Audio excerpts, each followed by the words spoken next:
students, today we'll be starting with first chapter of class 8.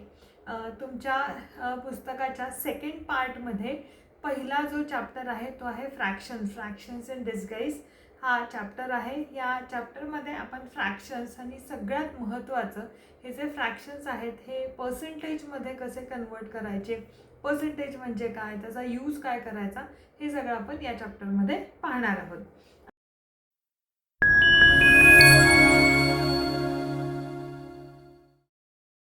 आता पहिलाच part या चॅप्टरमधला आहे फ्रॅक्शन्स ॲज पर्सेंटेज. त्याच्या आधी आपण एक थोडंसं क्विक रिव्हिजन करूयात. फ्रॅक्शन्स म्हणजे एक्झॅक्टली काय आणि इक्विव्हॅलंट फ्रॅक्शन्स जर तुम्हाला आठवत असेल तर इक्विव्हॅलंट फ्रॅक्शन्स जे आपण लास्ट इयर शिकलो होतो ते इक्विव्हॅलंट फ्रॅक्शन्स म्हणजे एक्झॅक्टली काय आहे आणि इक्विव्हॅलंट फ्रॅक्शन्स कसे फाइंड आउट करायचे हे आपण एकदा क्विकली रिवाइज करूयात. फ्रॅक्शन्स ॲज पर्सेंटेज आणि converting fractions and percentage, basics of fractions जो आहे हा पार्ट आपण या ठिकाणी आधी पाहूयात. आता इथे आपल्याकडे एक डायग्राम आहे. हे आपण एक साधारण 6th किंवा 7th स्टँडर्डमध्ये शिकलेलो आहोत. Would you say that two fractions represented by the models are equivalent. Fractions म्हणजे आपण जेव्हा एखादी गोष्ट in the form of fractions represent करतो म्हणजे काय करतो की एखादी गोष्ट तुमच्याकडे असेल तर तिचे किती पोर्शन्स किंवा किती पार्ट्समध्ये ती गोष्ट तुम्ही डिवाइड केलेली आहे आणि त्याच्यापैकी किती भाग तुम्ही कन्सिडर करता आहात, म्हणजे पोर्शन डिवायडेड बाय होल, याला आपण फ्रॅक्शन म्हणतो. मग या कोणत्याही फ्रॅक्शनमध्ये न्यूमरेटर असतो आणि डिनॉमिनेटर असतो. डिनॉमिनेटर काय रिप्रेझेंट करतो तर त्या वस्तूचे तुम्ही किती भाग केलेले आहेत तो म्हणजे डिनॉमिनेटर आणि त्याच्यापैकी आत्ता तुम्ही किती कन्सिडर करताय तो म्हणजे न्यूमरेटर. ही फ्रॅक्शनची सगळ्यात सोपी डेफिनेशन ही आपण पूर्वी शिकलोय. त्याच्यानंतरचा पार्ट आहे आता इक्विव्हॅलंट फ्रॅक्शन. इक्विव्हॅलंट फ्रॅक्शन्स म्हणजे काय की असे कोणतेही दोन फ्रॅक्शन्स की ज्यांची व्हॅल्यू ही समान आहे त्यांना आपण म्हणतो इक्विव्हॅलंट फ्रॅक्शन. आता ते कसे फाइंड आउट करायचे. पण इक्विव्हॅलंट फ्रॅक्शन्सची जेव्हा आपण म्हणतोय की व्हॅल्यू सेम आहे म्हणजे एक्झॅक्टली काय. आता बघा, समजा हे पहिलं जे आपण व्हील जर पाहिलं तर याच्यामध्ये टोटल किती पार्ट केलेले आहेत आपण काउंट करूयात. 1 2 3 4 5 6 7 8 9 10 11 आणि 12 आणि याच्यापैकी हायलाईट किती केलेले आहेत तर 1 2 3 आणि 4. म्हणजे हायलाइटेड पोर्शन आपल्याला जर रिप्रेझेंट करायचा असेल तर तो किती होईल 4 डिवायडेड बाय 12 होईल. आणि सेकंड पार्ट जो आहे, सेकंड फिगर जी आहे त्याच्यामध्ये किती पोर्शन आहे टोटल 1 2 3 4 5 6 7 आणि 8. आता सेकंड पोर्शनमध्ये किती पार्ट हायलाईट केलेला आहे 2 पार्ट्स हायलाईट केलेले आहेत. आउट ऑफ किती 8 पार्ट्सपैकी 2 पार्ट्स हायलाईट केलेले आहेत. आता जर आपण वरची डायग्राम पाहिली तर 12 पार्ट्सपैकी 4 पार्ट्स हायलाईट केलेले आहेत आणि सेकंड पार्टमध्ये 8 पैकी 2 भाग हायलाईट केलेले आहेत. आता तुम्ही म्हणू शकता का की हे दोन्ही इक्वल आहेत, तर आयडियली जर तुम्ही कम्पेअर केलं तर हे दोन्ही इक्वल नाही आहेत. आता इथे आपण पाहूयात, इथे हा 1/4 part of the circle highlight केलेला आहे आणि या ठिकाणी जर तुम्ही पाहिलं तर हा 1/4 पार्ट तर हायलाईट केलेला आहेच, पण त्याच्यासोबत हा जो पोर्शन आहे हा एक्स्ट्रा हायलाईट केलेला आहे. म्हणजे आपण म्हणू शकतो की हा जो 4/12 आणि 2/8 हे जे दोन्ही फ्रॅक्शन्स आहेत हे इक्विव्हॅलंट फ्रॅक्शन्स नाही आहेत. सो इथे आपण काय करतोय की इरिस्पेक्टिव्ह ऑफ त्यांचा डिनॉमिनेटर किती आहे, आपण ते किती व्हॅल्यू रिप्रेझेंट करतायत, किती पोर्शन आहे हे आपण व्हिज्युअली या डायग्राममध्ये पाहिलं. आता आपण या ठिकाणी पाहिलं की हा जो 4/12 आहे आणि सेकंड पार्टमध्ये जो 2/8 आहे, या दोन्ही पोर्शन जे रिप्रेझेंट केलेले आहेत ते एकमेकांच्या इक्वल नाही आहेत. पण मग समजा आपल्याला जर इक्विव्हॅलंट फ्रॅक्शन्स फाइंड आउट करायचे असतील तर मॅथमॅटिकली ते कसं करायचं तर ते आपण इथे बघूया. Finding equivalent fractions. How to find equivalent fractions. Think of a number that can be multiplied or divided to both the numerator and denominator of the first fraction. आता फर्स्ट फ्रॅक्शन आपला किती होता? फर्स्ट फ्रॅक्शन आपला होता 4/12. If the resulting fraction matches the second fraction, then they are equivalent. आता suppose आपण हा जो 4/12 फ्रॅक्शन घेतलेला आहे, या 4/12 फ्रॅक्शनला यांचा आपल्याला एक कॉमन डिवायझर आपल्याला जस्ट बाय ऑब्झर्वेशन लक्षात येऊ शकतो, तो आहे 2. मग समजा मी या 4/12च्या न्यूमरेटरला 2 ने डिवाइड केलं तर आपल्याला मिळेल 2 आणि डिनॉमिनेटरलाही डिवाइड केलं तर आपल्याला मिळेल 6. मग आपण म्हणू शकतो का की 2/6 आणि 4/12 हे इक्विव्हॅलंट फ्रॅक्शन्स आहेत का? येस. म्हणजे सपोज जर मी तुम्हाला 2/6 हा फ्रॅक्शन दिला असता तर याच्या न्यूमरेटरला समजा तुम्ही न्यूमरेटर आणि डिनॉमिनेटरला 2 ने मल्टिप्लाय केलं तर तुम्हाला 4/12 मिळेल, किंवा अदर वे राऊंड 4/12च्या न्यूमरेटर आणि डिनॉमिनेटरला तुम्ही 2 ने डिवाइड केलं तर तुम्हाला 2/6 मिळेल. याचाच अर्थ रिझल्टिंग फ्रॅक्शन्स जो आहे that matches the second fractions, म्हणजे 2/6 आणि 4/12 हे इक्विव्हॅलंट फ्रॅक्शन्स आहेत. इक्विव्हॅलंट फ्रॅक्शन फाइंड आउट आपण कसं करतो? न्यूमरेटर आणि डिनॉमिनेटरला कोणत्याही सेम नंबरनं मल्टिप्लाय करून किंवा डिवाइड करून आपण इक्विव्हॅलंट फ्रॅक्शन मिळवतो. मग असे जे फ्रॅक्शन्स असतात त्यांची जी व्हॅल्यू असते ती एक समान असते. आता बघा, म्हणजे to find out equivalent fractions what we need to do is multiply or divide both the numerator and denominator by the same number. So suppose तुमचा जर फ्रॅक्शन असेल 2/8. आता 2/8 ला समजा जर आपण 2 न न्यूमरेटर आणि डिनॉमिनेटरला मल्टिप्लाय केलं तर आपल्याला मिळेल 4/16. आणि तसंच 2/8च्या न्यूमरेटर आणि डिनॉमिनेटरला आपण 2 न डिवाइड केलं तर आपल्याला मिळेल 1/4. म्हणजे आपण म्हणू शकतो की 1/4 is equal to 2/8 is equal to 4/16. कारण आपण जर सर्कलमध्ये पाहिलं तर हे जे पार्ट आहेत, म्हणजे तुम्ही एक सर्कल 4 पार्ट्समध्ये डिवाइड केलं आणि त्याच्यातला एक कन्सिडर केला, किंवा 8 पार्ट्समध्ये डिवाइड केलं आणि त्याच्यातले 2 कन्सिडर केले, किंवा 16 पार्ट्समध्ये डिवाइड केलं आणि त्याच्यातले 4 कन्सिडर केले, तर तुम्हाला व्हॅल्यू एक समान मिळेल. म्हणून यांना म्हटलं जातं इक्विव्हॅलंट फ्रॅक्शन्स. आता आपण पुढे जाऊयात की फ्रॅक्शन्सला पर्सेंटेज मध्ये कसं कन्वर्ट करायचं. तर पर्सेंटेज हे जे साइन आपल्याला दिलेलं आहे, this sign is called as a percentage sign. Any fraction can be written as a percentage by finding its equivalent that has a denominator of 100.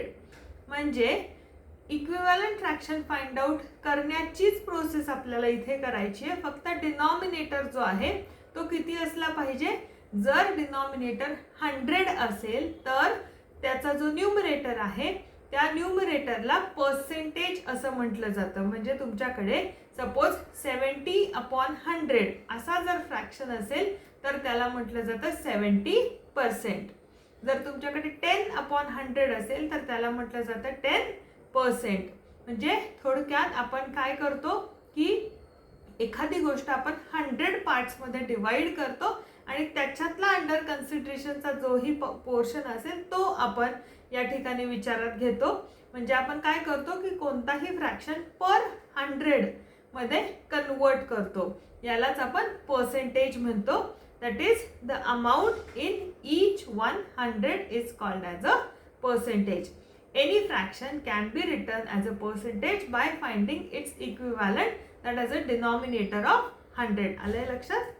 आता आपण एखादं एक्झाम्पल बघूया. आता सपोज आपल्याकडे एक फ्रॅक्शन दिलेला आहे 1/4. तर समजा इथे मी एक स्क्वेअर घेतलेला आहे. डायग्राम मध्ये जर तुम्ही पाहिलं तर हा स्क्वेअर मी काय केलंय, इथे या ठिकाणी पहिल्यांदा 4 पोर्शन मध्ये डिवाइड केलाय, 4 पार्ट्स मध्ये डिवाइड केलाय. आणि जेव्हा आपण 1/4 म्हणतो त्यावेळेला आपण काय केलं की त्याचा जो एक पार्ट आहे, जो हायलाइट केलेला पार्ट तुम्हाला इथे दिसतोय, त्या पार्ट बद्दल आपण बोलतोय. हा पार्ट आपण रिप्रेझेंट कसा करणार? 1/4. आता सपोज तुम्ही ग्राफ पेपरवर तुमच्या जसं 1 सेंटीमीटरला पुन्हा 10 पार्ट्समध्ये डिवाइड केलेलं असतं, त्याच प्रकारे समजा मी हा जो माझा स्क्वेअर आहे हा मी 10 पार्ट्समध्ये डिवाइड केलं, म्हणजे त्याला काय आहेत 10 रोज आहेत आणि 10 कॉलम्स आहेत. आता 10 रोज आहेत आणि 10 कॉलम्स आहेत म्हणजे माझ्याकडे जे छोटे छोटे सर्कल्स, छोटे छोटे स्क्वेअर्स आहेत ते किती छोटे छोटे स्क्वेअर्स तयार होतील, 100 तयार होतील. आणि हा जो आपण 1/4 नी हायलाइट केलेला भाग होता हा जर तुम्ही काउंट केला तर तुम्हाला किती मिळतील, 5 रोज आणि 5 कॉलम्स, म्हणजे तुम्हाला 25 स्क्वेअर्स मिळतील. तुम्ही डायग्राम थोडीशी आपली झूम करून एक्झॅक्ट काउंट पण करू शकता. तुम्हाला तिथे 25 हायलाइटेड स्क्वेअर्स मिळतील. म्हणजे जेव्हा टोटल 100 स्क्वेअर्स झाले त्याच्यापैकी आपण किती कन्सिडर करतोय, 25. याचाच अर्थ आपण काय केलं, या 1/4 ला 25/100 मध्ये कन्वर्ट केलं. आणि 25/100 इथे काय आहे, या फ्रॅक्शन मध्ये आपण मागच्या स्लाइड मध्ये पाहिलं जेव्हा डिनॉमिनेटर 100 असतो तेव्हा त्याला पर्सेंटेज म्हटलं जातं. So 25/100 is nothing but 25%. आलंय लक्षात की आपण पर्सेंटेज मध्ये करताना काय करतो, तर फर्स्ट स्टेप इज, इथे आपण काय केलंय, split the square in the form of 100 squares. त्याच्यानंतर count the number of shaded portion, जे आपले आता इथे 25 आले होते, आणि नंतर write the value of the numerator followed by the percentage symbol. अशा पद्धतीने तुम्ही कोणताही फ्रॅक्शन पर्सेंटेज मध्ये लिहू शकता. आपण काही एक्झाम्पल्स पाहूयात. आता आपण आधी काय केलं की आपण फ्रॅक्शन ॲज अ पर्सेंटेज पाहिलं. आता आपण उलटं पाहूयात, पर्सेंटेज फ्रॅक्शन मध्ये कसा लिहायचा. So use the highest common factor to simplify the fraction from the percentage. Equivalent फ्रॅक्शनच्या डेफिनेशन मध्ये आपण पाहिलं होतं की इक्विव्हॅलंट फ्रॅक्शन फाइंड आउट करण्यासाठी तुम्ही कोणत्याही सेम नंबरनं मल्टिप्लाय करू शकता किंवा सेम नंबरनं डिवाइड करू शकता, प्रोव्हाइडेड तो नंबर कॉमन डिवायझर न्यूमरेटर आणि डिनॉमिनेटरचा असला पाहिजे. मग आता कॉमन डिवायझर म्हणजे समजा 4 असेल तर त्याचा कॉमन डिवायझर 4 आणि 8 असेल तर कॉमन डिवायझर 2 आणि 4 हेही असतील. मग 2 नी 2 वेळेला डिवाइड करण्यापेक्षा आपण इथे काय करतो, डायरेक्ट HCF काढतो, हायेस्ट कॉमन फॅक्टर काढतो, आणि या हायेस्ट कॉमन फॅक्टरनी न्यूमरेटर आणि डिनॉमिनेटरला आपण कन्वर्ट करून त्या पर्सेंटेजला आपण त्याच्या सिम्पलेस्ट फॉर्म मध्ये म्हणजेच त्याच्या बेस्ट फॉर्म मध्ये कन्वर्ट करतो. तुम्ही सिम्पलेस्ट फॉर्म किंवा बेस्ट फॉर्म जी टर्म तुम्ही तुमच्या स्कूलमध्ये वापरत असाल ती तुम्ही वापरू शकता. बेस्ट फॉर्म आणि सिम्पलेस्ट फॉर्म हे एकच आहे. आपण काय करतो, सिम्पलेस्ट फॉर्म मध्ये ते फ्रॅक्शन तो पर्सेंटेज जो आहे तो आपण कन्वर्ट करतो आणि मग आपल्याला तो फ्रॅक्शन मिळतो. अशा फ्रॅक्शनला बेस्ट फ्रॅक्शन म्हटलं जातं. मग आता काय करायचं, सगळ्यात आधी समजा आपल्याकडे 60% आहे, तर 60% म्हणजे काय, तर समजा तुमच्याकडे एक सर्कल आहे किंवा एक स्क्वेअर आहे जे तुम्ही 100 पार्ट्स मध्ये डिवाइड केलंय आणि 100 पैकी तुम्ही 60 पार्ट्स कन्सिडर करताय. सो न्यूमरेटर काय असेल 60, डिनॉमिनेटर काय असेल 100. सो 60/100. म्हणजे आपण सगळ्यात पहिल्या स्टेप मध्ये काय केलं, रिमूव्ह द पर्सेंटेज सिम्बल आपण रिमूव्ह केलं. सेकंड स्टेप मध्ये आपण काय करतोय, त्याला फ्रॅक्शनच्या फॉर्म मध्ये लिहितोय, म्हणजे न्यूमरेटर आणि डिनॉमिनेटरच्या फॉर्म मध्ये लिहितोय. So write the number as a numerator of a fraction with a denominator of 100. So 60/100 मिळालंय आपल्याला, आणि this is a fraction of 100. But आता 60/100 आपल्याला माहिती आहे की हे आपण पुढे देखील सिम्प्लिफाय करू शकतो. सो 60/100 हे तुम्हाला पर्सेंटेजचं रिप्रेझेंटेशन मिळालं. आणि मग याला सिम्पलेस्ट फॉर्म मध्ये आपण जर कन्वर्ट करायचं असेल तर आपण काय करू, हे 0 कॅन्सल करू किंवा याला तुम्ही डायरेक्टली 10 न डिवाइड करू शकता. सो 10 न डिवाइड केल्यावर तुम्हाला मिळेल 6/10. पण 10 हा याचा HCF नव्हता, त्याच्यामुळे 6 आणि 10 यांना तुम्हाला पुन्हा डिवाइड करावं लागेल 2 न, म्हणजे मग तुम्हाला मिळेल 3/5. आणि 3/5 हा तुमचा काय आहे, आता 3/5 ला कोणीही कॉमन फॅक्टर नाहीये. सो 3/5 हे तुमचं एक्झॅक्ट आन्सर आहे. सो 60% फ्रॅक्शन मध्ये कन्वर्ट केल्यानंतर तुम्हाला कुठला फ्रॅक्शन मिळेल, 3/5. सो हे सगळे इन बिटवीन फ्रॅक्शन्स तुम्हाला जे मिळालेले आहेत हे इक्विव्हॅलंट फ्रॅक्शन्स आहेत. सो 60/100, 6/10 आणि 3/5 हे सगळे इक्विव्हॅलंट फ्रॅक्शन आहेत, पण तुमचं फायनल आन्सर काय आहे 3/5. सो आता आपण या ठिकाणी काय केलं होतं, आधी आपण 10 ने डिवाइड केलं, मग परत 2 न केलं. पण याचा जर HCF आपल्याला 60 आणि 100चा HCF जर आपण फाइंड आउट केला, तर त्याचा HCF आपल्याला काय कसा फाइंड आउट करतो आपण, आधी आपण त्यांचे सगळे फॅक्टर्स लिहितो. सो 60चे फॅक्टर्स कुठले कुठले येतील तुम्ही मला कमेंट बॉक्समध्ये सांगा. 60चे फॅक्टर्स येतील 1, 2, 3, 4, 5, 6, 10, 12, 15, 20, 30 आणि 60. आणि त्याच प्रकारे 100चे फॅक्टर्स येतील 1, 2, 4, 5, 10, 20, 25, 50 आणि 100. आता आपण ह्याच्यातला हायेस्ट कॉमन फॅक्टर शोधूया. 1 आहे दोन्हीमध्ये कॉमन, त्याच्यानंतर 2 आहे कॉमन, 3 कॉमन नाहीये, त्याच्यानंतर 4 आहे कॉमन, 5 पण कॉमन आहे, 6 नाहीये, 10 आहे कॉमन, 12 नाहीये, 15 नाहीये, 20 हा कॉमन फॅक्टर आहे, 30 आणि 60 हे पण कॉमन नाहीयेत, म्हणजे हायेस्ट कॉमन फॅक्टर कुठला आहे 20. मग आपण काय करू, न्यूमरेटर आणि डिनॉमिनेटरला 20 न डिवाइड करू. So first step is find the highest common factor of 60 and 100 and then divide the numerator and denominator by that HCF, by that highest common factor in order to simplify. So HCF ना 60 ला तुम्ही 20 न divide केलं की तुम्हाला मिळेल 3 आणि 100 divided by 20 is 5. So simplest form मधला फ्रॅक्शन आपल्याला मिळतो 3/5. आलंय लक्षात. आणखी काही एक्झाम्पल्स बघूयात. Write the following fractions as a percentage. आता ही जी फर्स्ट डायग्राम आहे, मग आता पर्सेंटेज मध्ये लिहिण्यासाठी आपल्याला काय करावं लागेल, आधी आपल्याला तो फ्रॅक्शन काउंट करावा लागेल की तिथे किती टोटल होल पार्ट आहेत आणि त्यातले किती हायलाइटेड पोर्शन आहेत ते आपण आधी इथे काउंट करूयात. आता इथे हायलाइट फर्स्ट याच्यामध्ये किती, फर्स्ट डायग्राम मध्ये किती केलेले आहेत 3 आणि टोटल पार्ट किती आहेत 1, 2, 3, 4, 5, 6, 7, 8, 9 आणि 10.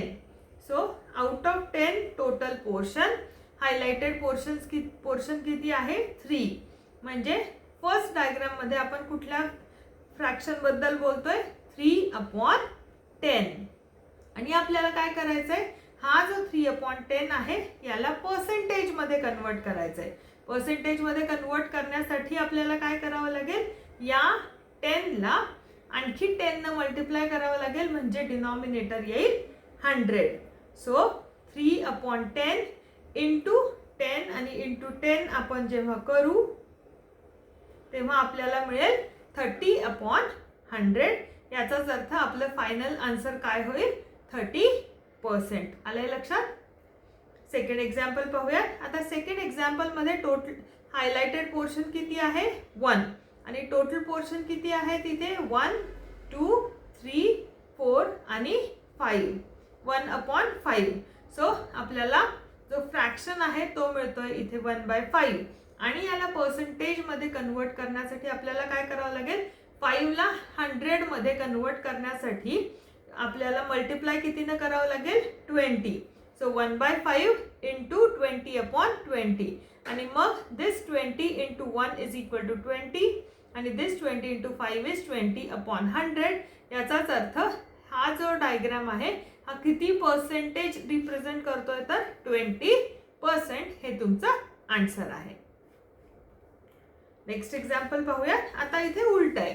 Write the following percentage as a fraction. 12% आणि 15%. तर 12% ला आपल्याला काय करायचंय, फ्रॅक्शन मध्ये लिहायचंय.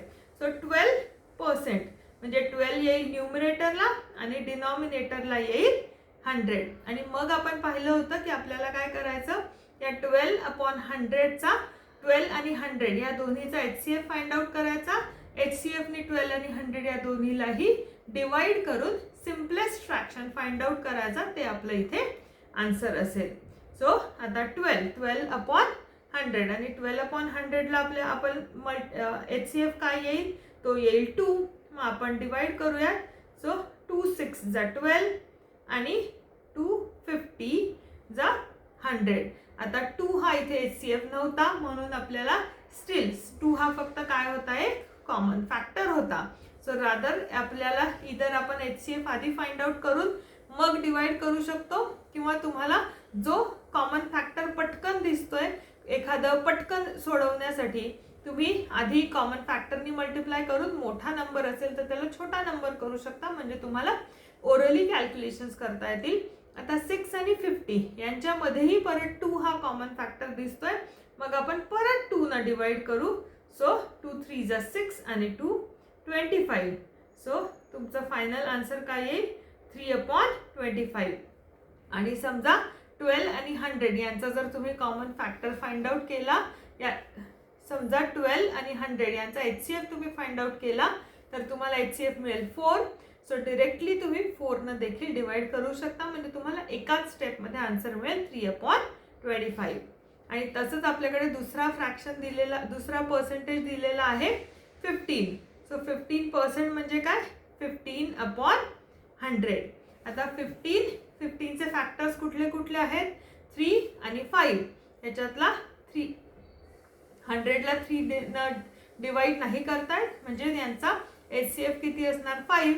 मग 15/100 याला आपण 5 न डिवाइड करू. सो 5 3 जा 15 आणि 5 20 जा 100. सो फायनल आन्सर आपल्याला मिळेल 3/20. आली आहे लक्षात प्रोसिजर काय आहे?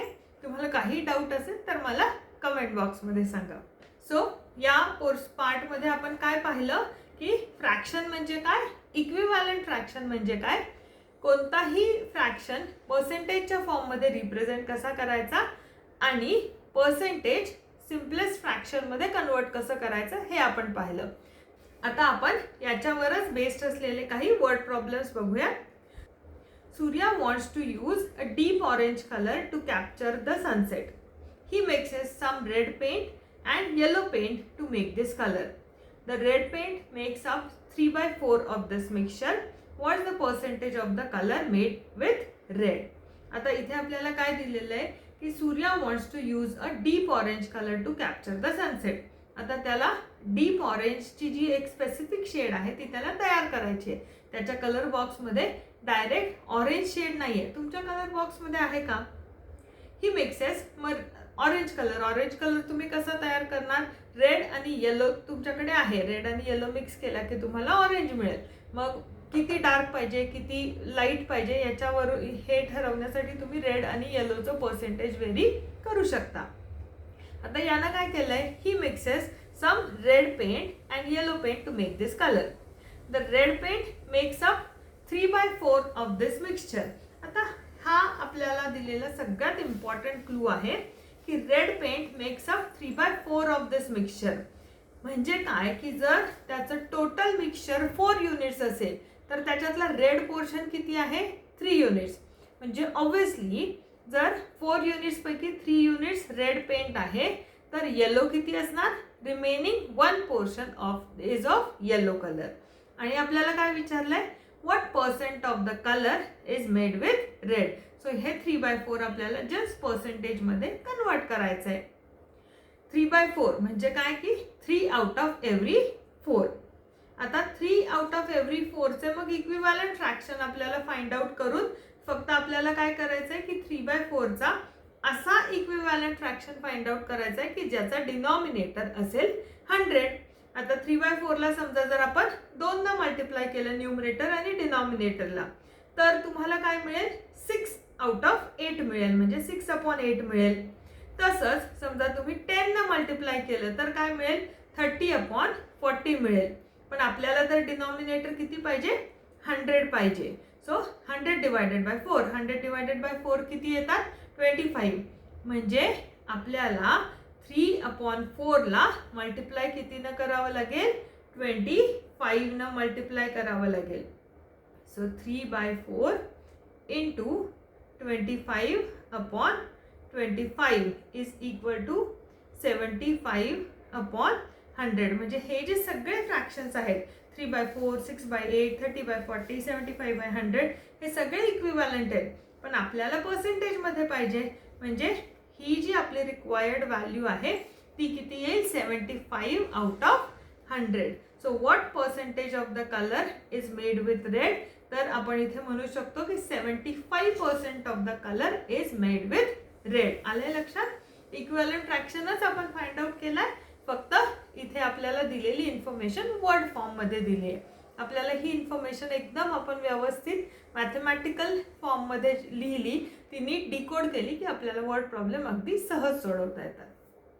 सो या ठिकाणी आपण काय केलंय, 3/4 into 25/25 is equal to 75/100, that is 75%. आता समजा एखाद्या वेळी असं होऊ शकतं की तुम्हाला कितीनं मल्टिप्लाय करायचं हे पटकन सुचलंच नाही.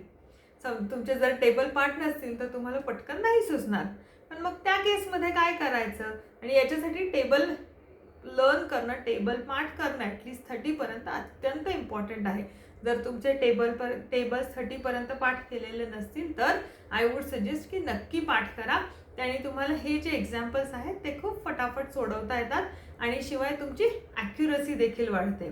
पण आता समजा तुम्ही विसरलात आणि तुम्हाला नाही लक्षात आलं एखाद्या वेळेला की नक्की कितीनं मल्टिप्लाय केलं की डिनॉमिनेटर आपला 100 होईल.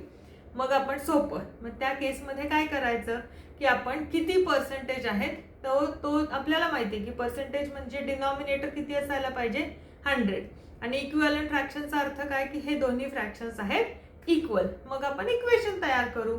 सो 3/4 इज इक्वल टू, आता किती न्यूमरेटरला पाहिजे हे आपल्याला माहिती नाहीये, पण डिनॉमिनेटरला किती पाहिजे हे आपल्याला माहिती आहे, 100. सो आपण इक्वेशन तयार करू, 3/4 इज इक्वल टू x/100. आणि मग दोन्ही साईडला जर आपण 100 मल्टिप्लाय केलं म्हणजेच क्रॉस मल्टिप्लिकेशन जर आपण केलं, सो आपल्याला काय मिळेल मग 3/4 into 100 is equal to x/100 into 100. So हे 100 कॅन्सल, म्हणजेच आपण क्रॉस मल्टिप्लिकेशन करतोय की x is equal to 3/4 into 100. आणि आता हे मल्टिप्लिकेशन तुम्हाला करता येतं. सो 4 1 जा 4, इथे डिनॉमिनेटर काहीच नाहीये म्हणजे काय आहे 1. 4 1 जा 4 आणि 4 25 जा 100. So 25 into 3 is equal to 75, म्हणजे x ची व्हॅल्यू किती 75%.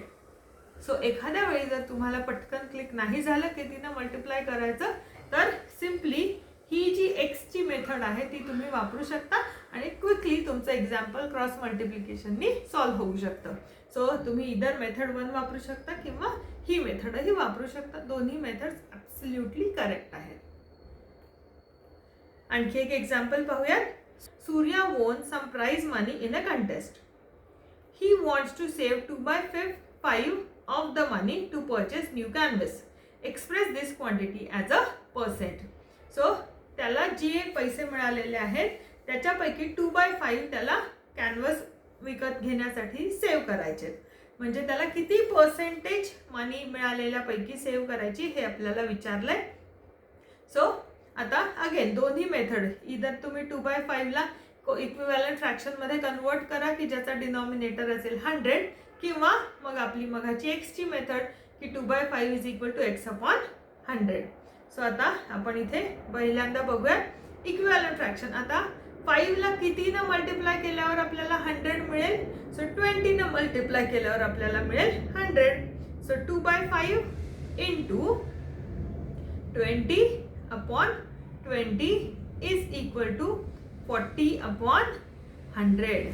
सो आपल्याला आपलं जे आन्सर आहे 40/100, म्हणजे तुम्हाला फायनल आन्सर मिळेल 40%. किंवा आता आपण काय करू, 2/5 इज इक्वल टू x/100. तुम्हाला समजा 20 हा नंबर नाही आठवला तर मग 2/5 इज इक्वल टू x/100. मग x इज इक्वल टू काय येईल, आता आपण डायरेक्ट क्रॉस मल्टिप्लिकेशन करू.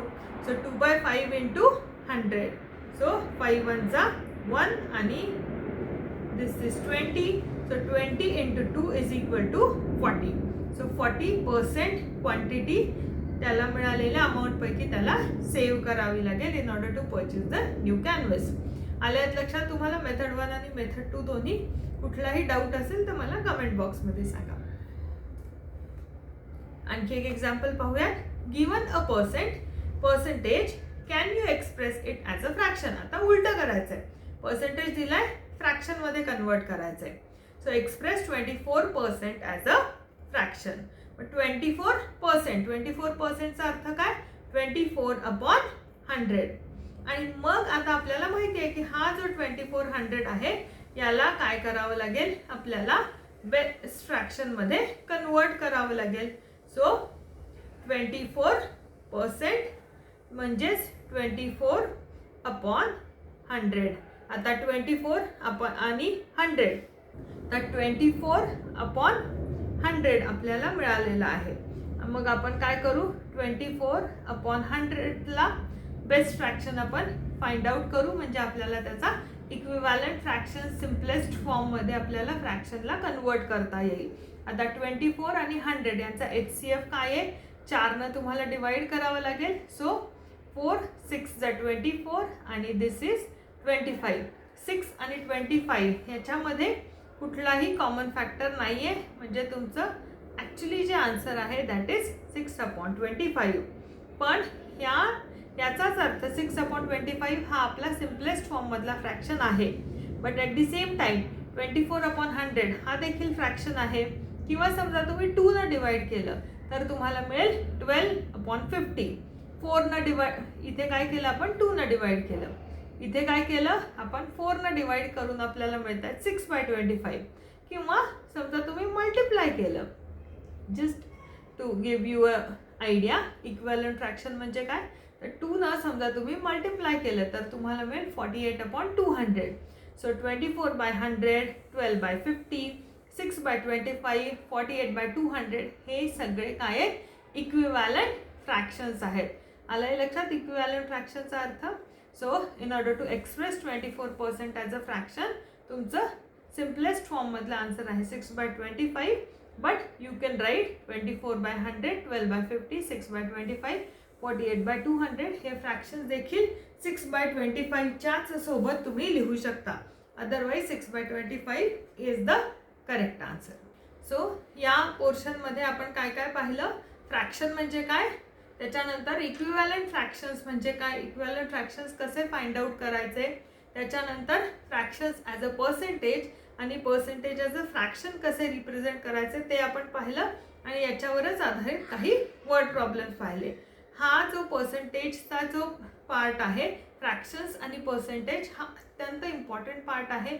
अनेक वर्ड प्रॉब्लेम्स किंवा पुढे जाऊन पर्सेंटेजवरचे किंवा प्रॉफिट अँड लॉसवरचे जेव्हा टॅक्सेस यांच्यावरचे प्रॉब्लेम्स आपण जेव्हा सॉल्व्ह करतो त्यावेळेला आपल्याला ही पर्सेंटेजची कन्सेप्ट लागते. त्याच्यामुळे आत्ताच ही कन्सेप्ट अगदी पक्की करून ठेवा. तुम्हाला कोणताही डाऊट असेल तर मला कमेंटमध्ये सांगा. आपण पुढच्या व्हिडिओजमध्ये ते डाऊट्स रिझॉल्व्ह करण्याचा नक्की मी प्रयत्न करेन. आता पुढचा जो पार्ट आहे पर्सेंटेजवरचे आणखी काही वर्ड प्रॉब्लेम्स आणि पर्सेंटेज ॲज सम क्वांटिटी कसं रिप्रेझेंट करायचं ते आपण पुढच्या व्हिडिओत पाहूया.